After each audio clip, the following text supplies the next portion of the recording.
안녕하십니까? 오늘 이 자리에서는 기독교를 옹호하는 AI 연구자 필리핀 선교사 최성열입니다. 오늘 발표는 일론 머스크의 GPU 발열 관리 전략에 대한 내용으로 시작합니다.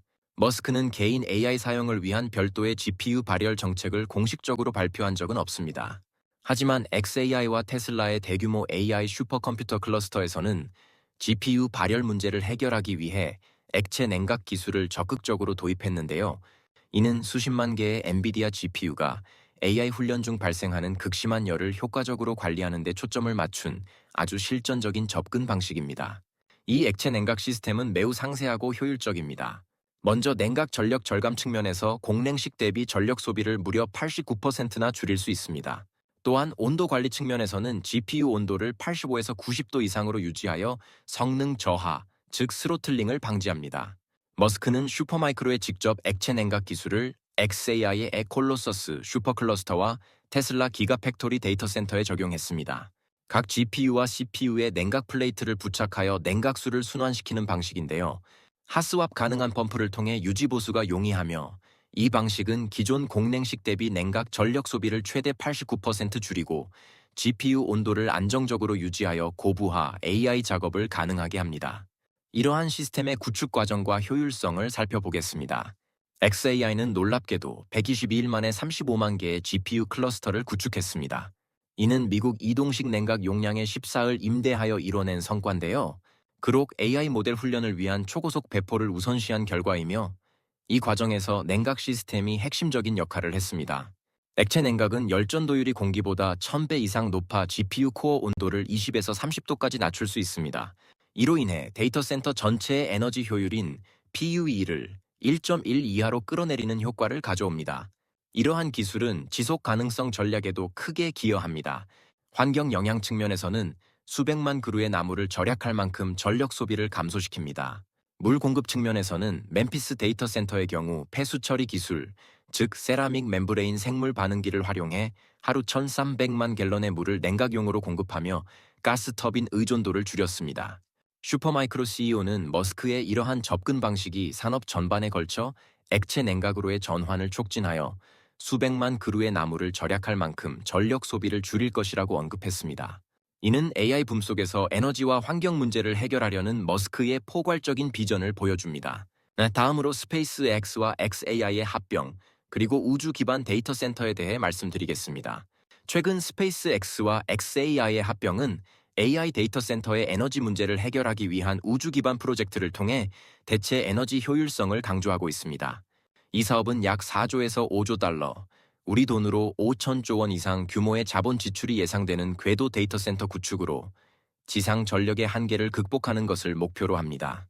합병 배경을 보면 스페이스X는 2026년 2월 xAI를 인수하며 1.25조 달러 가치의 통합 기업을 출범했습니다.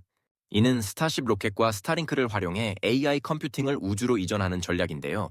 지상 데이터 센터의 전력 및 냉각 문제를 해결하고 우주에서 24시간 태양광 에너지를 이용하려는 목적을 가지고 있습니다. 이 사업의 개요를 구체적으로 살펴보겠습니다. 최대 100만 개의 위성으로 구성된 궤도 데이터 센터를 구축하며 톤당 100kW의 컴퓨팅 파워로 연간 100GW의 용량을 목표로 합니다. 태양광 패널과 복사 냉각을 통해 에너지 효율을 극대화할 계획인데요. FCC에는 이미 100만 위성 발사 승인을 신청했으며 레이저 링크를 통해 위성 간 데이터 전송을 구현할 예정입니다. 이러한 대규모 프로젝트의 규모와 비용은 상당합니다. 애널리스트들은 100기가를 구축하는데 45조 달러, 약 5,700조 원이 필요할 것으로 분석했습니다. 이는 연간 25조 달러의 자본 지출이 필요하며 위성 수명 5년 기준 하루에 9회 스타쉽 발사가 요구되는 수준입니다. 미국의 GDP의 16 수준에 해당하는 엄청난 규모인데요. 2026년 IPO를 통해 최대 500억 달러를 조달하여 초기 자금을 마련할 계획입니다. 물론 이러한 야심찬 계획에는 여러 도전 과제가 따릅니다. 우주 환경에서의 냉각 및 보호를 위한 방사선 차폐 기술이 필요하며 방사선에 견디는 하드웨어인 내성 칩 개발도 필수적입니다. 또한 발사 비용 절감, 즉 kg당 100달러를 목표로 하는 비용 절감도 중요한 장벽입니다. 이러한 이유로 2에서 3년 내 실현은 어렵다는 평가가 지배적입니다. 이제 오늘 발표의 두 번째 큰 주제인 기독교 당면 과제로 넘어가겠습니다. xAI와 스페이스X 시대를 살아가는 그리스도인의 대응 방안 보고서인데요. 특히 성경적 텍스트와 컨텍스트에 근거한 세 가지 실천 전략을 말씀드리려 합니다. 서론입니다. XAI, 스페이스X, 인공지능, 우주산업으로 대표되는 초가속 기술 문명은 인간에게 편리함과 무한한 가능성을 제공하지만 동시에 인간 중심적 세계관과 신앙의 자리를 끊임없이 위협합니다. 필자 역시 이러한 흐름을 인정하고 싶지 않지만 세상은 우리의 감정이나 신념과 무관하게 움직입니다. 그러므로 회피가 아니라 성경적 해석과 능동적인 대응이 필요합니다. 성경은 단순한 위로서가 아니라 시대를 이기는 삶의 매뉴얼이기 때문입니다. 이에 본 보고서는 성경 텍스트와 그 신학적 맥락에 근거하여 현대 기술 문명 속에서도 신앙을 지키며 세상을 이겨낼 수 있는 세 가지 구체적인 방안을 제시합니다. 첫 번째 전략은 정체성 회복 전략입니다.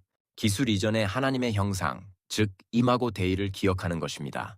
성경적 근거로 창세기 1장 27절은 하나님의 형상대로 사람을 창조하셨다고 말씀하고 시편 8편 5절은 천사보다 조금 못하게 하시고 영화와 존귀로 관을 씌우셨나이다 라고 기록합니다. 신학적 의미는 AI와 우주 기술이 인간의 능력을 확장하지만 인간의 존재 가치를 정의하지는 못한다는 것입니다.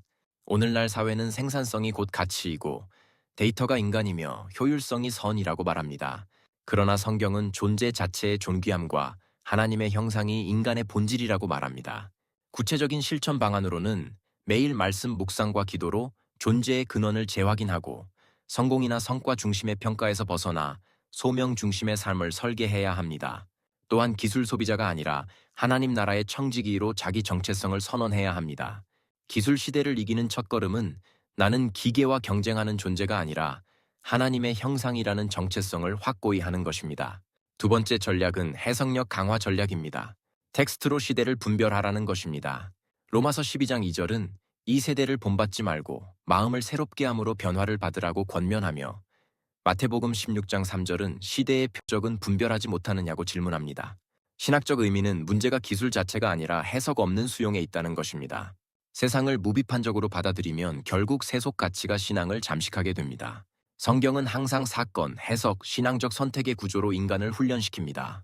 예를 들어 바벨탑 사건에서 기술 발전은 축복이 아니라 하나님 없이 높아지려는 교만을 상징합니다. 구체적인 실천 방안으로는 뉴스나 기술 이슈를 성경적 관점으로 재해석하는 습관을 들여야 합니다. 이 기술이 하나님 나라에 어떤 의미인가? 라는 질문을 던져야 합니다. 또한 신학 독서와 글쓰기 및 기록 훈련을 통해 해석력을 키워야 합니다. 단순히 정보를 많이 아는 사람이 아니라 말씀으로 해석할 줄 아는 사람이 시대를 이길 수 있습니다. 세 번째 전략은 공동체 실천 전략입니다. 혼자가 아니라 교회로 대응하라는 것입니다. 사도행전 2장 42절은 공동체 생활을 강조하며 히브리서 10장 25절은 모이기를 패하는 어떤 사람들의 습관과 같이 하지 말고 라고 말씀합니다. 신학적 의미는 AI 시대가 개인화를 극대화한다는 점에 있습니다. 사람들은 혼자 일하고 혼자 배우고 혼자 소비합니다. 그러나 하나님 나라는 항상 공동체 구조를 가지고 있습니다. 기술 문명은 연결을 말하지만 복음은 관계를 만듭니다. 구체적인 실천 방안으로는 오프라인 교회 모임을 강화하고 말씀 나눔, 기도, 식탁 교제를 생활화해야 합니다. 또한 온라인 선교, 번역, 콘텐츠 제작과 같은 기술 사역을 공동체의 사명으로 삼아야 합니다. 결론적으로 개인은 쉽게 무너지지만 공동체는 오래 버틸 수 있습니다. 교회는 미래 시대의 가장 강력한 영적 플랫폼이 될 것입니다. 결론입니다. XAI와 스페이스X가 세상을 바꿀 수는 있어도 인간의 궁극적인 의미와 구원을 제공하지는 못합니다. 그러므로 그리스도인은 다음 세 가지로 대응해야 합니다. 첫째, 정체성 회복, 즉 나는 하나님의 형상이다라는 것을 기억해야 합니다. 둘째, 해석력 강화, 곧 말씀으로 시대를 분별하자는 것입니다. 셋째, 공동체 실천, 즉 교회 안에서 함께 살아내자는 것입니다. 기술은 도구일 뿐 우리의 주인이 아닙니다. 세상은 빠르게 변하지만 말씀은 결코 변하지 않습니다. 결국 세상을 이기는 힘은 혁신이 아니라 복음에 있습니다.